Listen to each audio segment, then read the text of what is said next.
Hello बच्चों, कैसे हो आप सभी। बच्चों, आज हम सुनेंगे बुद्धि का फल। एक रोज की बात है कि बादशाह अकबर के दरबार में लंका के राजा का एक दूत पहुंचा। उसने बादशाह अकबर से एक नई तरह की मांग करते हुए कहा, आलम पनाह, आपके दरबार में एक से बढ़कर एक बुद्धिमान, होशियार तथा बहादुर दरबारी मौजूद है। हमारे महाराज ने आपके पास मुझे एक घड़ा भरकर बुद्धि लाने के लिए भेजा है। हमारे महाराज को आप पर पूरा भरोसा है कि आप उसका बंदोबस्त किसी न किसी तरह और जल्द ही कर देंगे। यह सुनकर बादशाह अकबर चकरा गए। उन्होंने अपने मन में सोचा, क्या बेतुकी मांग है। भला घड़े भर बुद्धिमान का बंदोबस्त कैसे किया जा सकता है। लगता है लंका का राजा हमारा मजाक बनाना चाहता है। कहीं वह इसमें सफल हो गया तो। तभी बादशाह को बीरबल का ध्यान आया।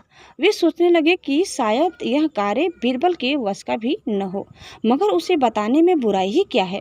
जब बीरबल को बादशाह के बुलवाने का कारण ज्ञात हुआ तो वह मुस्कुराते हुए कहने लगा, आलम पनाह, चिंता की कोई बात नहीं, बुद्धि की व्यवस्था हो जाएगी, लेकिन इसमें कुछ हफ्ते का वक्त लग सकता है। बादशाह अकबर बीरबल की इस बात पर कहते भी तो क्या, बीरबल को मुंह मांगा समय भी दे दिया। बीरबल ने उसी दिन शाम को अपने एक खास नौकर को आदेश दिया, छोटे मुंह वाले कुछ मिट्टी के घड़ों की व्यवस्था करो। नौकर ने फौरन बीरबल की आज्ञा का पालन किया। घड़े आते ही बीरबल अपने नौकर को लेकर कद्दू की एक बेल के पास गए।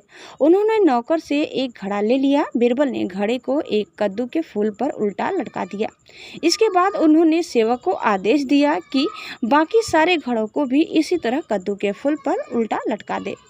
बीरबल ने इस काम के बाद सेवक को इन घड़ों की देखभाल सावधानी पूर्वक करते रहने का हुक्म दिया और वहां से चले गए। बादशाह अकबर ने कुछ दिन बाद इसके बारे में पूछा तो बीरबल ने तुरंत उत्तर दिया, आलम पनाह, इस कार्य को हो चुका, समझे, बस 2 सप्ताह का समय और चाहिए। उसके बाद पूरा घड़ा बुद्धि से लबालब भर जाएगा। बीरबल ने 15 दिन के बाद घड़ों के स्थान पर जाकर देखा कि कद्दू के फल घड़े जितने बड़े हो गए हैं।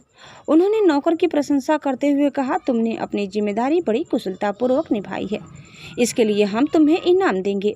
इसके बाद बीरबल ने लंका के दूत को बादशाह अकबर के दरबार में बुलाया और उसे बताया कि बुद्धि का घड़ा लगभग तैयार है। और बीरबल ने तुरंत ताली बजाई। ताली की आवाज़ सुनकर बीरबल का सेवक एक बड़ी थाली में घड़ा लिए हुए बड़ी शान से दरबार में हाजिर हुआ।